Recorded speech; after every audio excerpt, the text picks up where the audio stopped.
Vital Vitium, de nationalité congolaise, chimiste-chercheur habitant le 6e arrondissement Ngoyo à Pointe-Noire, auteur de plusieurs inventions, fait de la recherche scientifique son cheval de bataille.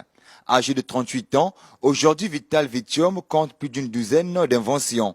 Une passion qu'il a embrassée depuis l'âge de 8 ans. Parmi ses inventions, la pile manioc, une pile faite à partir du manioc avec une autonomie de 2 semaines.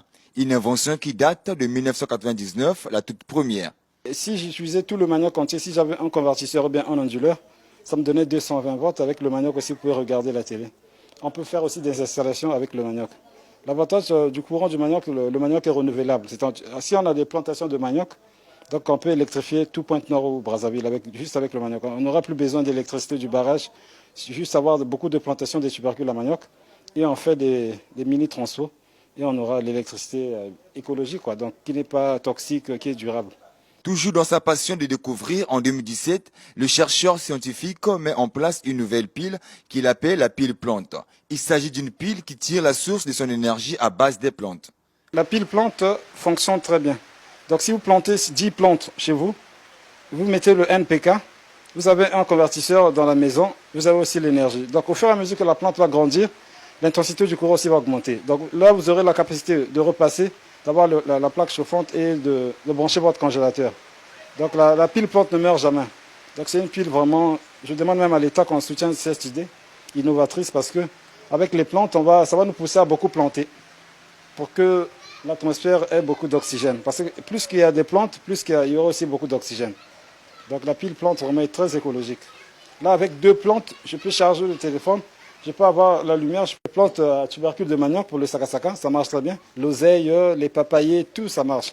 Parce que les plantes pour vivre ont besoin de chaleur et de soleil. Donc sa nourriture organique est essentiellement constituée par le dioxyde de carbone qui est contenu dans l'air. Donc sa nourriture minérale est puisée dans le sol. Donc les éléments de base sont l'azote, le phosphore et le potassium. Donc c'est la trilogie NPK. Donc là, ça marche avec toutes les plantes. Très fan de la chimie, malgré les difficultés qu'il rencontre, ce chimiste ne baisse pas les bras. En 2018, il crée la lampe charbon et une allumette faite à base des yeux de poisson. Ouais, la lampe garantit une grande sécurité, sauf qu'au niveau de la prise, il ne faut pas mettre le doigt, parce qu'il là, il y a du 220 volts. Donc là, il y a c'est comme le courant de la maison, c'est juste au niveau de la prise.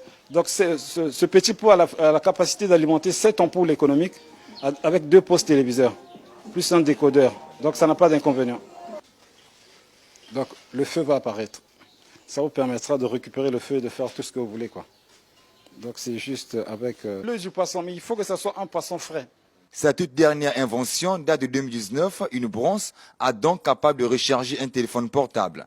Juste avec la brosse, on va faire ça, on va vendre ça un petit coup.